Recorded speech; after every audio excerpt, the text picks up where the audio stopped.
જામનગરના વિકાસ ગૃહમાંથી બે સગીર બહેનો ભેદી સંજોગોમાં લાપતા બની જતા ભારે દોડધામ, અપહરણની આશંકા હેઠળ ગુનો નોંધાયો।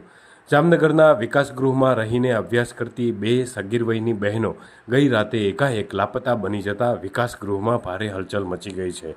જે અંગે વિકાસ ગૃહનું સંચાલન કરનાર સંચાલિકા બહેન દ્વારા સિટી બી ડિવિઝન પોલીસ મથકમાં અજાણ્યા શખ્સો સામે અપહરણ અંગે ફરિયાદ નોંધાવી છે। આ બનાવની વિગત એવી છે કે જામનગરમાં કસ્તુરબા સ્ત્રી વિકાસ ગૃહમાં ચિલ્ડ્રન ફોર ગર્લ્સ વિભાગમાં રહીને અભ્યાસ કરતી 14 વર્ષ અને 17 વર્ષની બે સગીર બહેનો કે જેઓ ગઈ રાત્રિ દરમિયાન વિકાસ ગૃહમાંથી ભેદી સંજોગોમાં લાપતા બની જતા વિકાસ ગૃહ વર્તુળમાં ભારે હલચલ મચી ગઈ હતી અને ટ્રસ્ટી સહિતના હોદ્દેદારોમાં ભારે દોડધામ થઈ હતી। આ સમગ્ર બનાવ મામલે વિકાસ ગૃહમાં અધિક્ષક તરીકે ફરજ બજાવતા સ્વીટીબેન મુકેશભાઈ જાનીએ સિટી બી ડિવિઝન પોલીસ મથકમાં બંને સગીર બહેનોના અપહરણ થઈ જવા અંગેની ફરિયાદ નોંધાવી છે। જે ફરિયાદના અનુસંધાને પોલીસે અપહરણ અંગેનો ગુનો નોંધ્યો છે અને પોલીસ તંત્ર સતર્ક બન્યું છે। જુદા જુદા વિસ્તારના સીસીટીવી કેમેરાઓ વગેરે ચકાસવાનું શરૂ કર્યું છે।